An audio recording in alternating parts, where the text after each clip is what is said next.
ああ、化粧は適当でいい。今日はわしの相手だ。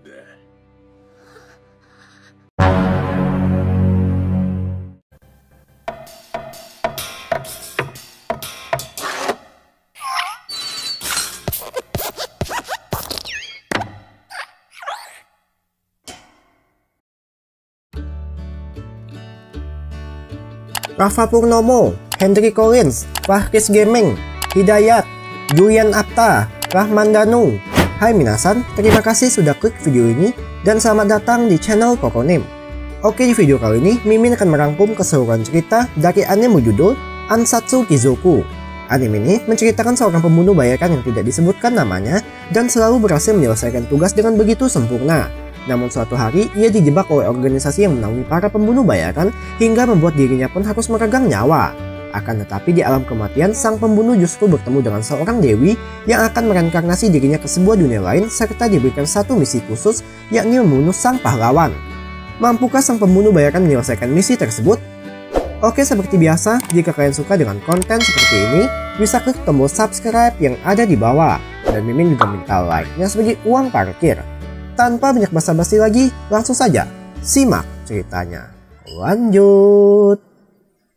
Di awal scene, kita akan melihat sang pembunuh bayaran bersama dengan rekannya tengah membidik sekelompok mafia yang hendak melakukan sebuah transaksi. Di mana meski salah satu target bersembunyi di balik sebuah mobil, tapi hal itu bukanlah halangan bagi sang pembunuh bayaran, sebut saja Agus dengan pengalamannya yang sudah puluhan tahun menjadi seorang pembunuh.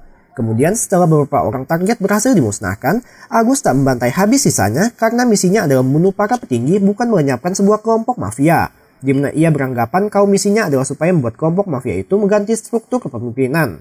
Akan tapi, saat hendak berangkat pergi, tak sengaja Agus melihat sebuah drone yang ternyata sudah melihat aksi mereka.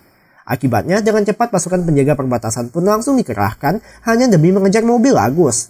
Bahkan tanpa ragu pasukan itu langsung menghujani mobil dengan peluru hingga membuatnya jadi meledak. Dan ternyata semua itu adalah prediksi Agus akan kejadian yang sebentar lagi menimpa mereka. Di mana ia menyuruh asistennya membuat pengalihan dengan mengikat kawat pada pelatuk supaya kondisi jalan yang bergoyang jadi men-trigger senjata sehingga akan menimbulkan aksi tembak-menembak. Dan sebagai itu berlangsung, mereka akan melompat dari mobil.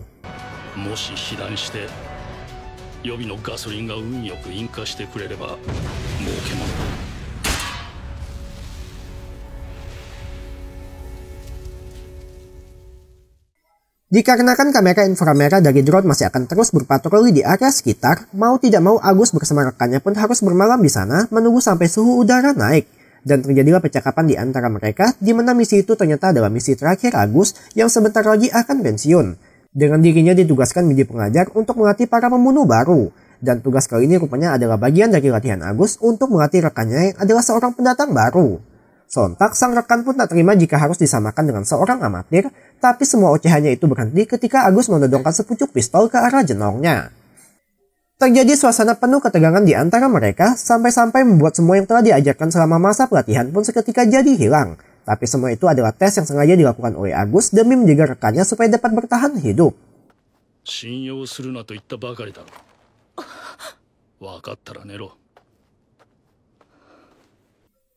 Keesokan harinya, terlihat Agus bersama rekannya sudah sampai di semacam shelter dan telah disediakan tiket serta paspor palsu. Lalu tanpa adanya rasa curiga, Agus pun terbang dengan pesawat yang telah disediakan oleh organisasi sampai tiba-tiba terjadi sebuah guncangan hebat yang katanya disebabkan oleh pembajakan pesawat.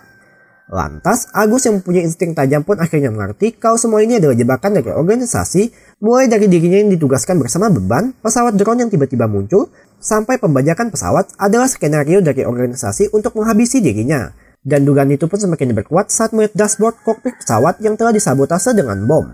Bahkan mereka juga sengaja mengutus sebuah jet tempur hanya demi membuat Agus benar-benar mati.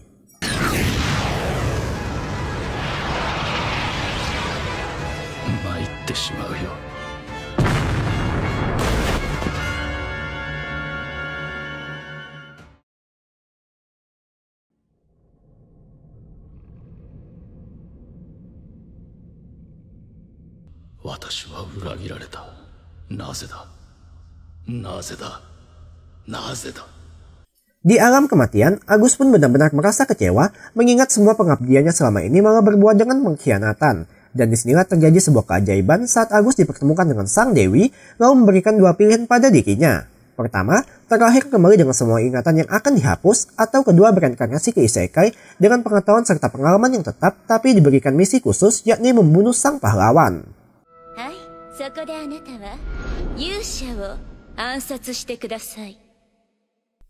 Pertama-tama, mereka pun duduk minum teh bersama, di mana sang dewi lalu menjelaskan keuntungan dari reinkarnasi yang diibaratkan seperti nge-cheat dalam permainan RPG.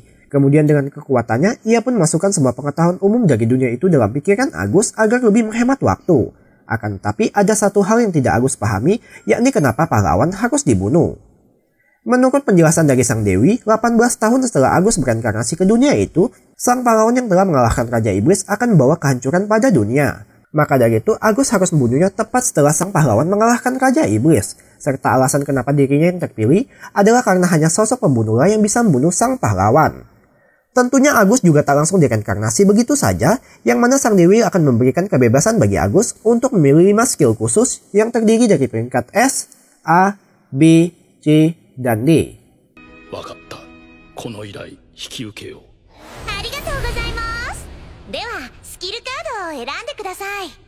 Di titik ini, Agus pun benar-benar harus cermat dalam memilih, sebab lawan yang akan dihadapinya nanti adalah seorang monster yang memiliki 30 skill peringkat atas. Dan pilihan pertama Agus untuk skill peringkat S jatuh pada skill pemulihan super, peringkat A penanun mantra agar bisa membuat sihir baru, peringkat B pertumbuhan tanpa batas agar mempercepat proses perkembangannya, peringkat C skill bela diri demi berjaga-jaga menghadapi situasi darurat, dan peringkat D tidak dijelaskan tapi kelihatannya sedikit spesial. Serta bonus terakhir dari sang dewi adalah menganugerahkan Agus dengan 4 elemen dasar. Lantas setelah semua persiapan sudah siap, dimulailah proses reinkarnasi yang mana Agus sendiri sebenarnya tak menyangka bahkan setelah alam kematian pun ia masih harus membunuh orang. Tapi demi dapat terbebas dari perintah yang selama ini selalu mengekang hidupnya, satu misi adalah harga yang murah ucapnya.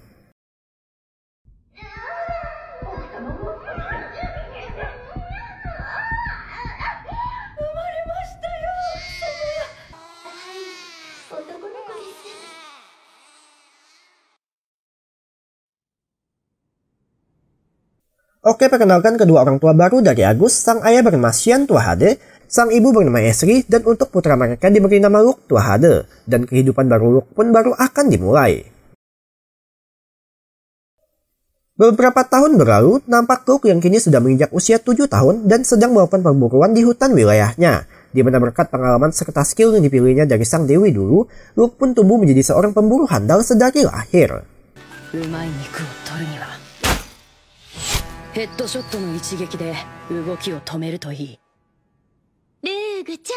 Dalam rangka memperoleh tubuh yang kuat, Luke pun tak boleh membiarkan sang ibu sampai memasakkan makanan penuh kalori untuknya.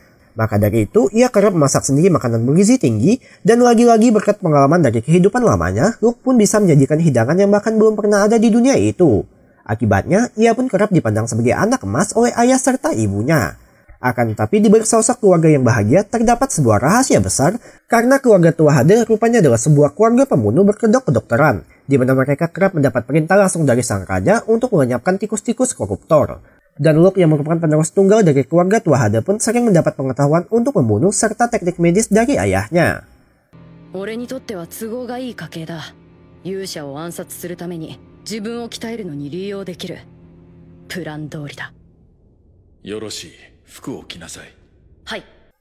Berhubung kemampuan serta usia Luke dianggap sudah cukup layak untuk mewarisi teknik turun-temurun keluarga Tuahade, dilakukanlah operasi pada mata Luke yang untuk sementara waktu membuatnya pun jadi tak bisa melihat. Namun penantian itu sepadan dengan hasil yang akan didapatkan, di mana mata Luke yang kini sudah dimodifikasi membuatnya dapat melihat lebih jauh, bahkan bisa melihat mana dalam tubuh seorang. Dan untuk merayakan hal tersebut, sang ayah juga sudah menyiapkan seorang guru privat untuk mengajarkan sihir pada Luke.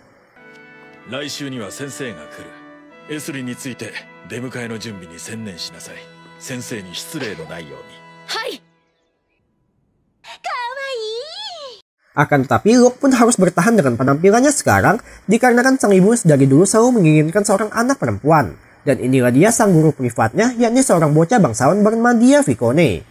Sesuai peribahasa jangan menilai buku dari sampulnya, penilaian Luke pun langsung berubah saat melihat kemampuan sihir dari dia yang ternyata sangat hebat.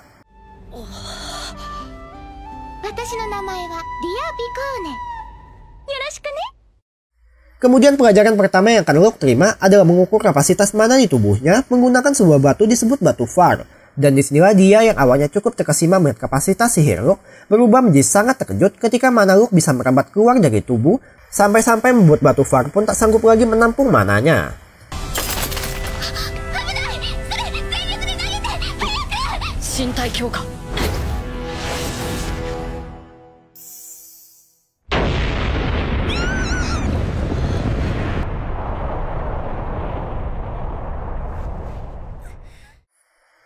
Setelah mengetahui kapasitas mana tak wajar dari Luke, dia pun kini mengecek elemen sihir yang cocok untuknya. Namun lagi-lagi gadis itu harus kembali dibuat terkejut saat mengetahui kalau Luke ternyata bisa menguasai 4 elemen sekaligus yang bahkan tak pernah ada dalam sejarah sebelumnya. Dan berkat itu pula dia bisa menentukan metode pelatihan yang cocok untuknya seperti mempelajari sihir penciptaan dasar. Lalu dari sinilah awal mula Luke akan dikenal sebagai pencipta benda di luar nalar. Dia,俺にもっと教えてくれ。Keesokan harinya, Luke yang sudah belajar semalaman pun akhirnya bisa menciptakan kristal tembaga sama seperti dia kemarin. Dan mendadak terbesitlah ide di otak Luke dengan minta agar dia menulis mantra yang ia kuasai untuk mengetes apakah dirinya juga bisa menggunakan mantra tersebut.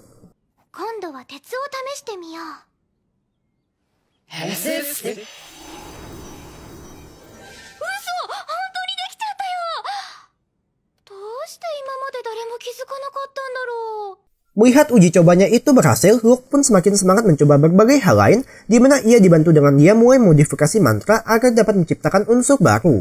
Hingga karena saking fokusnya, tak terasa kalau hari sudah mulai semakin sore. Dan hasil eksperimen mereka hari itu membuahkan hasil manis dengan Luke yang kini bisa menciptakan sebalok emas, begitu pula dengan dia.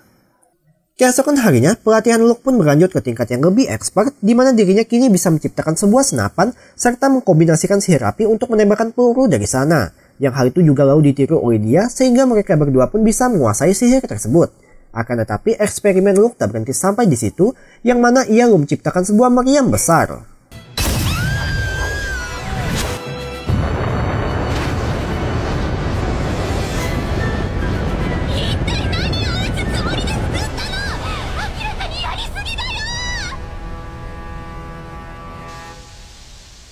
Beberapa hari berlalu dengan begitu cepat hingga tak terasa sudah waktunya bagi dia untuk pulang. Dan perpisahan mereka pun ditutup dengan senyuman baik dari Luke maupun dia sendiri.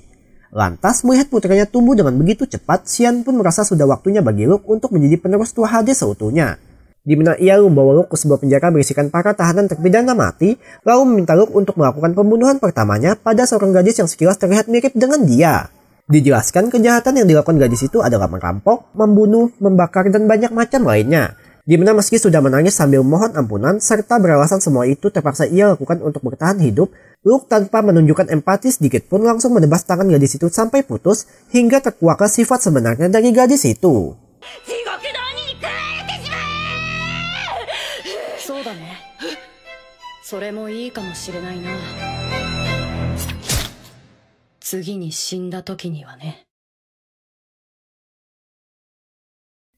Scene berpindah ke pusat kota, di mana terlihat Luke bersama ayah serta ibunya sedang berjalan-jalan memperhatikan tingkat kesejahteraan para penduduk. Sekaligus Luke juga ingin menggunakan kesempatan itu untuk mencari sosok yang sekiranya berbakat agar bisa dijadikan sebagai rekan pembunuh.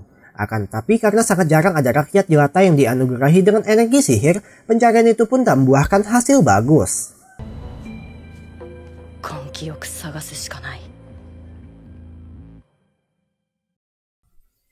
Beralih ke seorang gadis kurus kerempeng bernama Tarte yang sedang berjalan sendirian di hutan, di mana ia merupakan gadis yang sengaja dibuang oleh keluarganya sendiri demi menekan biaya konsumsi. Dan di tengah keputusasaan tak tahu bagaimana harus hidup mulai sekarang, muncullah beberapa ekor serigala lapar hendak menaklukkan dirinya.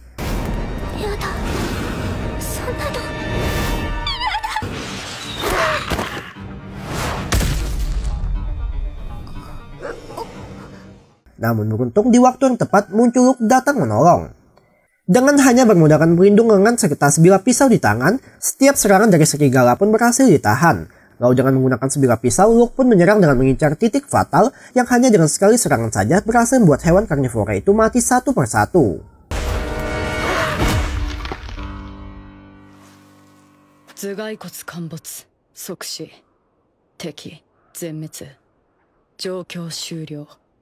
Lantas setelah berhasil mengalahkan sekawanan serigala, Luke dengan hanya melihat saja sudah bisa menebak apa yang telah dilalui oleh gadis malang itu. di mana dirinya lalu memasakkan bubur untuk Tarte dan menawarkan tempat tinggal asal dengan syarat Tarte harus membantunya dalam misi membunuh. Jelas Tarte pun kaget mendengar adanya bau bunuh-membunuh, tapi karena dirasa kalau Luke adalah orang baik yang bersedia menawarkan tempat bernaung untuknya, maka diterimalah tawaran tersebut. 俺はルーグ・トゥアハーデだ。私はタルト。ようこそタルト。我がトゥアハーデ。 Seperti yang kita tahu, Luke tak mungkin asal merekrut seorang, apalagi sampai membocorkan rahasia keluarganya. Yang mana ketika pertama kali melihat Tarte, Luke ternyata bisa melihat adanya potensi dari gadis itu, dan mulai dari aksi penyelamatan, memberinya makanan, sampai membocorkan rahasia, semua ternyata adalah bagian dari rencana Luke untuk membuat dirinya seolah-olah nampak sebagai penyelamat Tarte. そうすることで間違いを認めたくないため、後で裏切らない。洗脳完了。私、ルーグ様についていきます。プラン通りだ。 Beberapa tahun berlalu, terlihat Luke yang sekarang berusia 12 tahun dan saat membuka mata di sebelahnya sudah ada Tarte yang kini sudah tumbuh besar. Di mana selain bekerja sebagai pembantu di kediaman Tua HD, Luke juga melatih Tarte dengan teknik membunuh tepat seperti yang diajarkan ayahnya dulu. Namun meski begitu, Tarte kurang cocok dalam menggunakan belati atau pisau, yang mana bakat gadis itu lebih menonjol pada penggunaan tombak.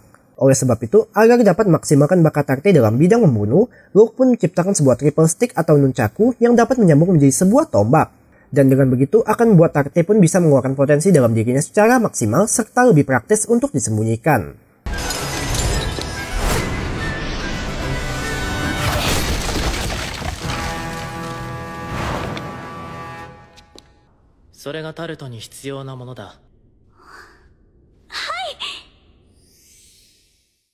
Sekembalinya ke kamar, terlihat kalau Luke sudah menyetok batu far dalam jumlah banyak yang rencananya akan ia gunakan sebagai senjata untuk melawan pahlawan nanti. Dan mengingat satu butir saja memiliki daya ledak yang luar biasa, coba bayangkan apa yang akan Luke lakukan dengan jumlah batu sebanyak itu.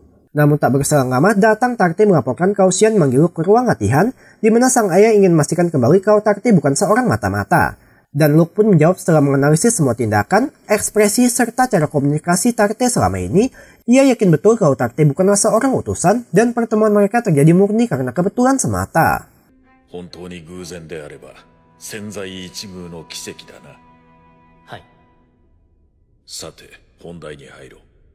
Alasan lain sang ayah manggil Luke ke sana adalah untuk menguji kelayakan putranya sebagai seorang penerus dengan mengadakan ujian terakhir yakni melakukan duel 1 lawan 1. Alhasil, lokasi duel mereka pun berpindah ke hutan tempat Luke biasa berburu, di mana tentu sebagai sesama pembunuh handal, pertarungan pun dilakukan dengan metode gerilya atau sembunyi-sembunyi. Akan tetapi, Xian sebagai seorang ayah yang sudah hafal gerak-gerik putranya, membuat setiap langkah yang diambil oleh Luke pun dapat terbaca, sehingga untuk sekilas terlihat alur pertarungan lebih condong ke arah sang ayah.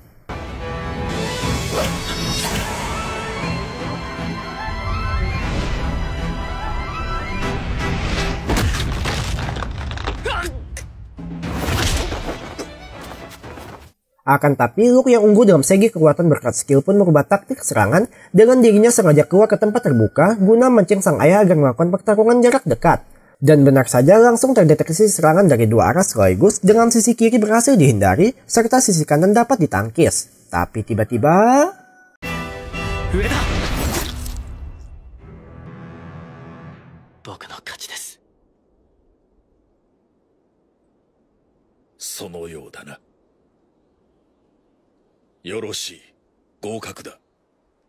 Pada akhirnya, Luke pun berhasil menang melawan ayahnya sendiri yang padahal adalah seorang pembunuh terhebat dalam sejarah keluarga Tua HD. Dan sekarang tinggal sentuhan terakhir demi menyempurnakan Luke sebagai seorang penerus adalah memberikan pengalaman dengan sang ayah sengaja mengajak putranya dalam menyelesaikan misi membunuh seperti membakar bangsawan agar membuatnya seolah menjadi kecelakaan, membunuh dengan racun agar terkesan seperti serangan jantung, serta menghabisi dari depan dengan mengambil semua barang supaya terkesan dibunuh oleh perampok.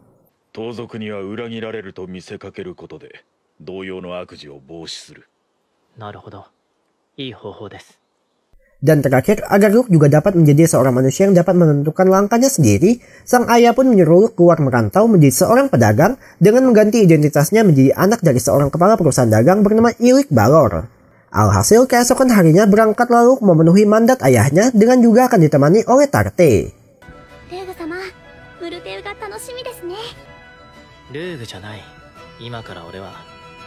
イルグ・バロールだ。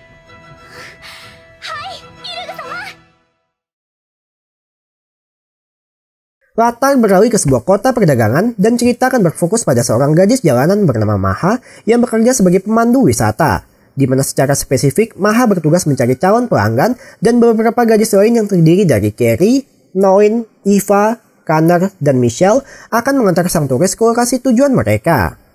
Untuk sejenak, pekerjaan itu tampak lumayan profitable dengan bayarannya cukup untuk mengganjal 6 perut gadis remaja, dan mereka juga sedikit demi sedikit menyisihkan uang agar bisa tinggal di tempat yang lebih layak. Akan tapi ekspektasi tak sesuai dengan realita ketika mendadak muncul 3 orang preman yang dipimpin oleh seorang pria bernama Lloyd datang untuk menangkap mereka. Sempat terjadi aksi kejar-kejaran di antara kelompok Maha dengan Lloyd, namun karena perbedaan fisik yang cukup jauh, pada akhirnya Connor bersama Noin serta Maha pun berhasil ditangkap, lalu dibawa ke sebuah panti asuhan yang dikelola oleh seorang pria bernama Toran. Dan ketika masuk di sana, ternyata sudah ada teman-teman Maha yang lain. Dijelaskan tujuan para preman menculik Maha serta teman-temannya adalah karena mengincar dana bantuan yang diberikan untuk anak-anak yatim. Tapi tanpa mereka ketahui, terdapat sebuah bisnis gelap di balik panti tersebut.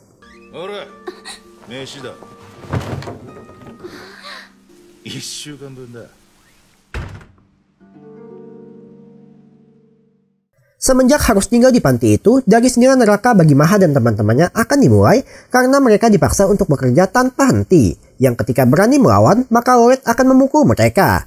Tapi kengerian sebenarnya baru akan dimulai ketika Toran mendadak datang sambil membawa seorang bangsawan, lalu melihat-lihat mereka seperti barang dagangan. Dan mungkin dari sini kalian sudah bisa menebak apa yang akan terjadi selanjutnya. Eva! Koi! Maha! Omae mo koi! Ya, malam harinya Eva pun didadani oleh Maha lalu dibawa pergi dengan kereta entah kemana. Dan ketika semua orang sudah tertidur, gadis itu baru pulang sambil menangis dengan penuh kesedihan. Akan tetapi penderitaan Eva masih akan terus berlanjut sampai membuatnya jadi kehilangan semangat untuk hidup. Keshou wa tekitou de ii. Kyou wa washi no aite da.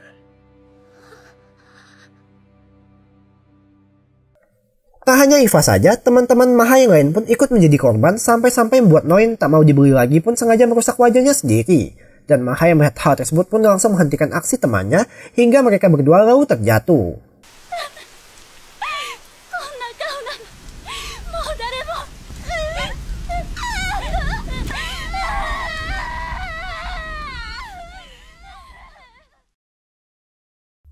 Dua tahun kemudian, terlihat Maha yang hendak mengantar makanan ke ruang Toran, tapi tak sengaja mendengar pembicaraan kalau yang akan menjadi korban selanjutnya adalah dirinya. Dan sontak mendengar hal tersebut, Maha pun langsung berlari ke gudang, lalu berniat merusak wajahnya sendiri sama seperti yang Noin lakukan. Tapi tiba-tiba...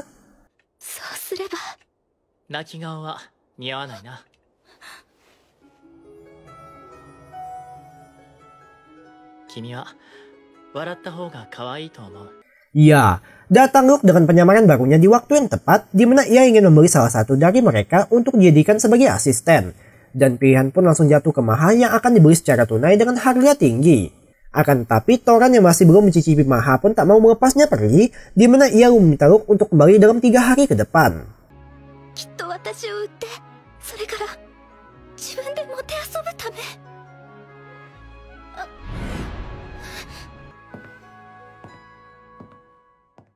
Singkat cerita, saat malam, terlihat Maha yang sudah didandani oleh Noin, lalu dibawa pergi bersama Toran ke tempat pelanggan, di mana Toran yang serakah pun enggan melepas koleksi kesayangannya tanpa bisa dicuankan terlebih dahulu.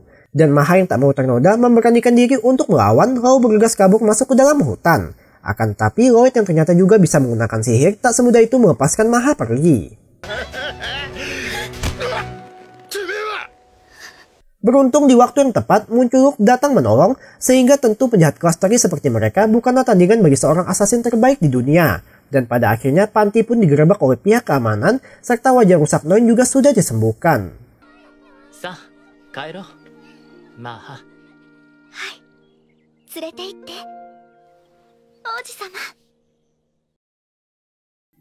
Setelah kejadian itu, terlihat Luke yang sedang berdiskusi bersama kepala perusahaan dagang, di mana karena sang pedagang memiliki hutang budi pada ayah Luke, ia pun sudah menyiapkan akte kelahiran palsu dengan menjadikan Luke serta Maha sebagai anak hasil hubungan gelapnya. Dan bersamaan dengan itu, ia juga memberikan hak kepemilikan sebuah toko pada Luke agar bisa mengelolanya. Alhasil, sekembalinya ke rumah, Luke pun menceritakan tawaran tersebut pada Maha serta Tarte, dan tentu tawaran itu adalah sebuah peluang emas baik sebagai pedagang maupun pembunuh, yang mana dari sisi pedagang bisa menghasilkan keuntungan, dan dari sisi pembunuh bisa melakukan pendekatan pada pelanggan khususnya kaum bangsawan. そこで女性向けの店を作る。でもムルテウには有名店がたくさんあるから新規参入って難しくないかしら。プランはある。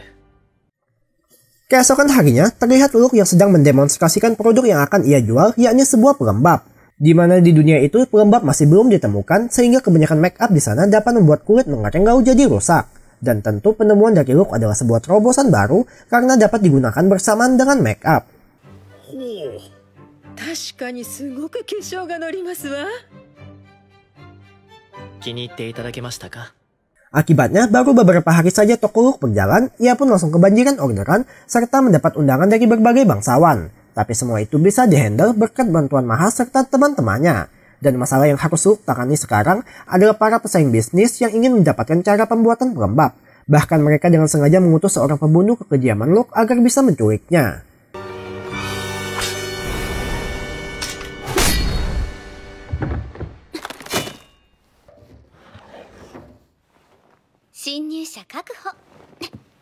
Namun tentu tanpa harus repot-repot turun tangan, kedua kaki tangan Luke pun bisa mengatasi masalah tersebut dan akan melakukan interogasi pada sang pembunuh. Beberapa waktu berlalu, tak terasa sudah hampir waktunya bagi Luke untuk kembali ke kampung halamannya. Serta melihat toko bisa berjalan meski tanpa ada dirinya sekalipun, Luke pun menugaskan Maha untuk menjadi manajer di sana, dan gadis itu dengan senang hati menerima tugas tersebut, sekaligus mengajukan ide untuk membuka cabang di kota sebelah. Dan Luke yang begitu melihat lokasi tokonya langsung tahu kalau Maha berniat mengambil kembali aset keluarganya dulu. Dijelaskan Maha sebenarnya adalah anak dari seorang bangsawan, namun karena sang pelayan tiba-tiba berkhianat dengan sengaja membunuh ayah serta ibunya, Maha yang berhasil selamat pun jadi luntang-lantung di jalanan. Dan karena dirasa tak ada kerugian dari saran yang diajukan Maha, Luke pun memberikan kebebasan padanya. 好きにするといい。市場を挟むなとは言わない。だが、市場を挟むのなら結果を出せ。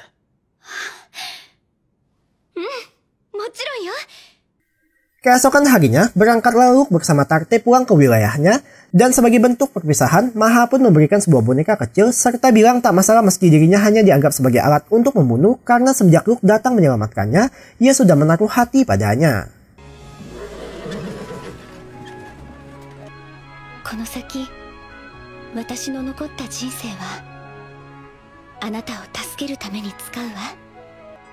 また会いに来て、王子様。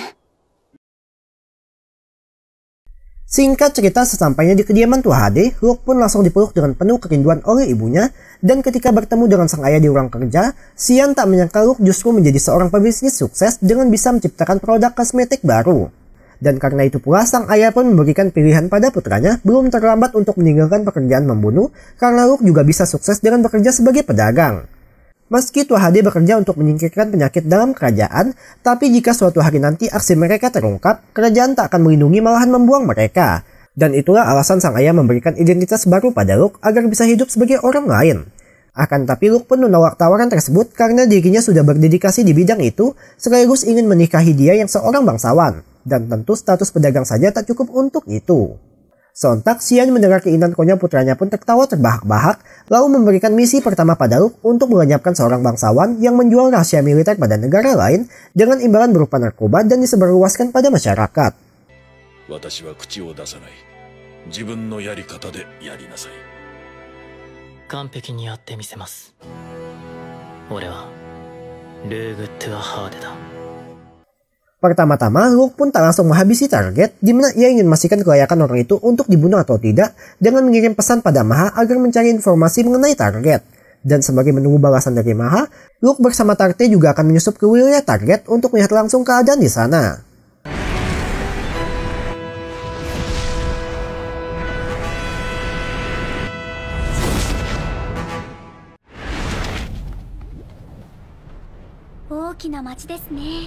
Pisar はムルテウに次ぐ商業都市だからな。Begitu memasuki kota, pemandangan yang terlihat jelas di sana adalah banyaknya prajurit terluka dikarenakan informasi mereka sudah bocor. Dan ketika masuk ke gang sepi, datang seorang bocah menawari mereka selai, namun Luke serta Tarte pun langsung menyadari keanehan, pertama dari seorang gadis yang berjualan di tempat sepi, serta kedua merasakan kalau selai itu bukanlah selai biasa. やめる気はあるか？チャンスをやろう。 Dan benar saja, muncul beberapa orang preman menghampiri mereka, tapi dengan cepat berhasil ditangani oleh Luke serta Tarte.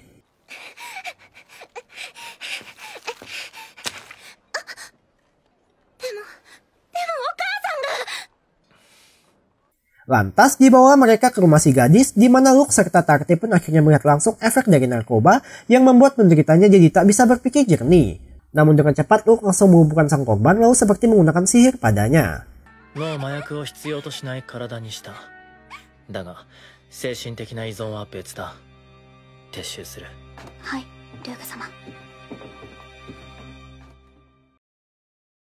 Sekembalinya ke rumah, kepulangan Luke bersama dengan pengiriman dari Maha yang sekaligus berisikan informasi mengenai target, di mana narkoba itu disebut Vizin dan bisa menimbulkan reaksi kesenangan bagi para penggunanya. Tapi ketika efeknya habis, akan membuat pengguna jadi bersikap agresif. Alhasil, jelaslah sekarang tujuan mereka kalau sang target merupakan orang yang harus segera dibasmi. それじゃ。ああ、これはトゥアハーデの仕事だ。ベンカール伯爵を暗殺する。 Keesokan harinya, terlihat kalau Luke dengan menyamar menjadi Ilik Balor serta ditemani Maha sudah berada di kediaman sang target, di mana berkat koneksi dari produk kecantikannya, ia pun bisa dengan mudah melakukan pendekatan pada istri target dengan dalih ingin mempromosikan produk terbaru padanya. Lalu inilah dia membenguk sang target yang menyambut ramah kedatangan Luke serta nampak sangat menyayangi istrinya. Alasan Luke repot-repot melakukan pendekatan ke sana adalah untuk mengawasi sekitar demi menentukan metode pembunuhan yang cocok untuknya. Dan ketika siang berganti malam, terlihat Luke bersama Tarte sudah berada di pinggir tebing sambil membidik dengan sniper. Karena menurut informasi dari sang istri, suaminya setiap malam selalu keluar minum sambil menatap langit. Dan informasi itu pun terbukti benar adanya.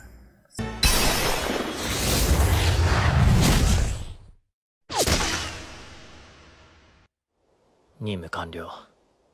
Tesshu suru. Hai, ルーグ様。 Berbeda dengan dirinya dulu saat kehidupan sebelumnya, kali ini Luke pun merasakan rasa simpati, apalagi ketika melihat istri target menangis dengan penuh kesedihan. Namun Tarte yang sadarkan hal tersebut langsung memeluk Luke dari belakang guna memberikan dukungan batin padanya. 俺はこの暗殺を後悔しない。だが、決して忘れない。それが、ルーグ・トゥアハーデだ。 Setelah kejadian itu, terlihat Luke yang sedang berbaring santai di bawah sinar matahari, sampai mendadak Tarte datang lalu meminta Luke kembali ke rumah. Yang ternyata di sana sudah terbaring seorang kesatria terluka parah, dan betapa terkejutnya Luke ketika sang ayah memberikan misi untuk membunuh dia Vicone. Menurut penjelasan dari ayah Luke, Vicone merupakan keluarga bangsawan dari kerajaan tetangga serta sedang terjadi pemberontakan di sana, di mana ayah dia sendiri ikut maju berperang sebagai pasukan kerajaan, namun pada akhirnya mereka kalah. Dan sebagai bentuk kompensasi, ayah dia pun menyerahkan sebagian wilayah serta kekayaannya pada pihak musuh. Akan tetapi masalah pun tak berhenti sampai di situ, di mana karena dia merupakan seorang gadis cantik serta penyihir berbakat, mereka pun berniat menggunakan dia agar dapat menghasilkan penerus yang hebat. Awalnya ayah dia serta dia sendiri juga menyetujui hal tersebut supaya bisa mengakhiri peperangan, namun tidak dengan para pengikutnya, di mana mereka malah menebas utusan yang datang untuk menjemput dia, sehingga sekarang membuat kastil Vicone pun jadi dikepung oleh banyak musuh. Dan permintaan kali ini datang dari ayah dia yang ingin memalsukan kematian putrinya agar dapat mengakhiri pertumpahan darah. 疑問があります。ビコーネ家は隣国スオイゲルの貴族です。他国に干渉するのはまずいのでは？その通りだ。 Umumnya, keluarga Tuahade tak akan menangani masalah di luar kerajaan mereka, tapi karena Xian memiliki hutang budi pada keluarga Vicone, ia pun tetap akan pergi sekalipun jika Luke menolak. Karena faktanya Esri istrinya merupakan salah satu anggota keluarga Vicone, yang berarti dia adalah sepupu Luke sendiri. 俺はもう道具じゃない。一人の人間として自ら判断し、選択し、決断する。この暗殺、引き受ける。 Singkat cerita, ketika sore, nampak Luke yang sedang bersiap untuk berangkat, dan karena wilayah Vicone sendiri terbilang sangat jauh, Luke pun berniat pergi sendirian ke sana. Akan tetapi Tarte memajukan diri untuk mengantar Luke sampai pertengahan jalan, di mana ia mengaktifkan semacam sihir pelindung guna menurunkan hambatan angin yang dengan begitu akan membuat Luke dapat berlari sekuat tenaga tanpa perlu mengeluarkan mana. Akan tetapi sihir itu juga sangat membebani tubuh Tarte karena harus berlari sambil menahan tekanan angin. Sampai akhirnya setelah melewati daerah pegunungan, sihir Tarte pun pecah dan ia hanya bisa mengantar Luke sampai ke sana.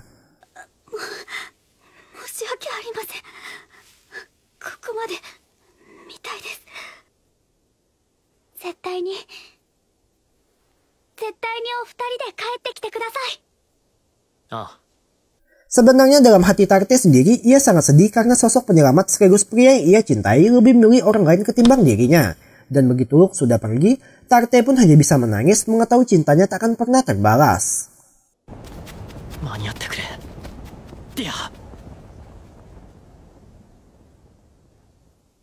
Sesampainya di wilayah Vicone, terlihat kastil mereka sudah dikepung oleh banyak musuh yang jika ditotal berjumlahkan 1.500 prajurit. Sedangkan di pihak Vicone sendiri kurang dari 200 orang, tapi anehnya meski menang dalam segi jumlah, musuh tak berani menyerbu malahan seperti waspada terhadap serangan proyektil.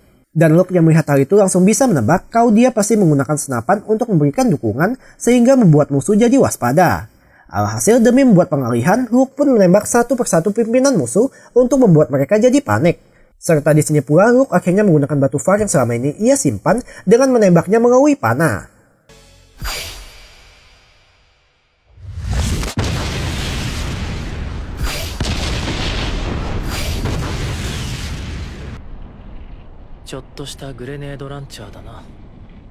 Akibat serangan bombardir dari Luke, hal itu pun berhasil memecah formasi musuh serta membuat pasukan Vicone yang tadinya bersiaga mulai turun untuk menyerang balik. Lantas melihat kastil Vicone kini sudah sepi, tentu Luke langsung memanfaatkan kesempatan itu untuk menyusup masuk sampai akhirnya ia berhasil bertemu dengan dia yang sedang dikurung bersama ayahnya.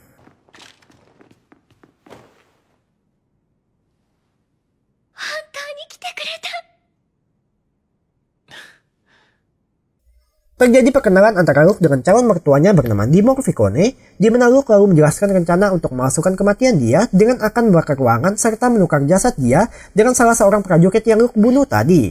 Oleh sebab itu, supaya terkesan lebih meyakinkan, dia pun diminta berteriak keluar jendela mengatakan kalau ia ingin mundur.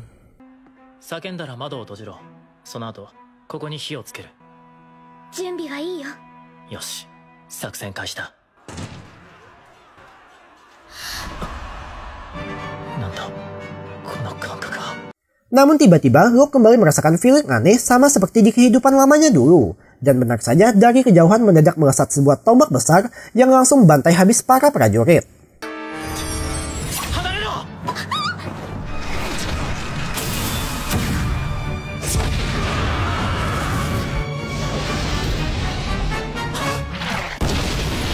Meski sudah ditangkis dengan sihir sekalipun, tombak tersebut tampak tak bergeming dan langsung terbang melesat kembali ke pemiliknya. Karena ternyata tombak itu disebut Gaebol dan pemiliknya bernama Setanta Magnus atau sosok yang berkemungkinan besar akan menjadi pahlawan. Melihat adanya potensi bahaya dari sosok itu, Luke pun tanpa pikir panjang langsung mengeluarkan sihir meriam dan menembak tepat ke arah Setanta, sehingga terjadi ledakan hebat di tengah medan perang. Namun ajaibnya, Setanta masih belum tumbang karena dirinya memiliki skill tingkat S yang mampu mengubah amarah menjadi kekuatan, sekaligus di waktu bersamaan meningkatkan kekuatan fisiknya. Alhasil Luke pun langsung ditandai oleh Setanta, di mana ia menentang Luke untuk berduel 1 lawan 1 yang jika menolak maka semua orang di sana akan dibantai habis olehnya.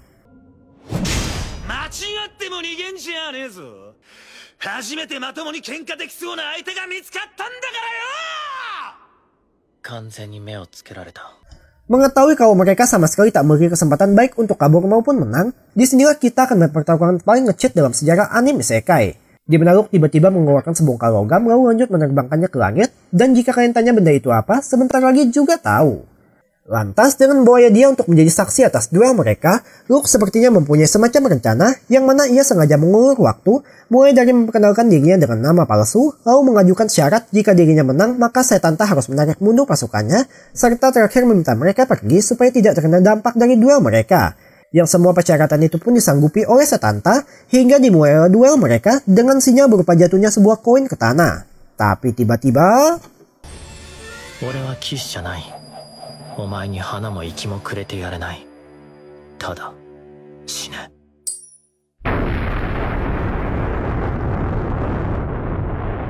Ya, Jika kalian ingat dengan sebongkar logam tadi, benda itu rupanya adalah senjata dari dunia Lamaluk yang masih dalam tahap pengembangan. Di mana karena suhu atmosfer yang tinggi sampai dapat melelehkan besi biasa, maka Luke pun menggantinya menjadi tungsten atau salah satu logam dengan titik leleh tertinggi di bumi.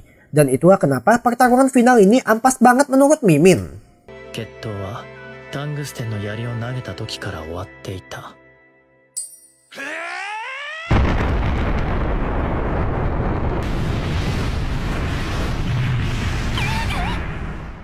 Akibat efek dari ledakan yang sangat dahsyat, Luke pun terhempas cukup jauh sampai membuat kepalanya jadi terluka. Tapi hasil yang didapatkan pun sepadan, dengan kali ini Setanta benar-benar berhasil dikalahkan.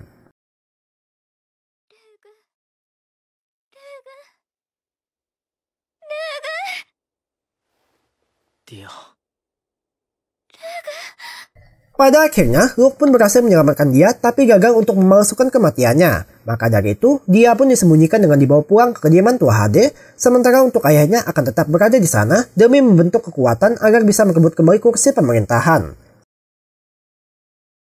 Scene akhir menampilkan Luke yang sedang berkumpul bersama ayahnya, di mana Xian lalu menjelaskan kalau saat Luke pergi menyelamatkan dia, ia mendapat surat yang memberitahu kalau pahlawan sudah muncul di ibu kota kerajaan. Yang hal itu sekaligus menandakan kalau Raja Iblis sebentar lagi juga akan segera bangkit.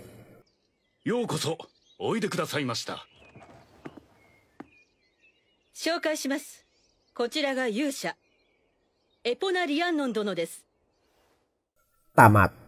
Oke minasan, cukup sekian alur cerita dari anime berjudul Ansatsu Kizoku kali ini. Sayang sekali sampai akhir cerita pun kita tidak diberitahu skill spesial peringkat D yang dipilih Luke dulu. Dan endingnya gantung banget menurut Mimin. Jangan lupa untuk terus dukung channel ini dengan cara klik tombol subscribe, like, komen, serta share yang ada di bawah. Sore dewa, mata nih.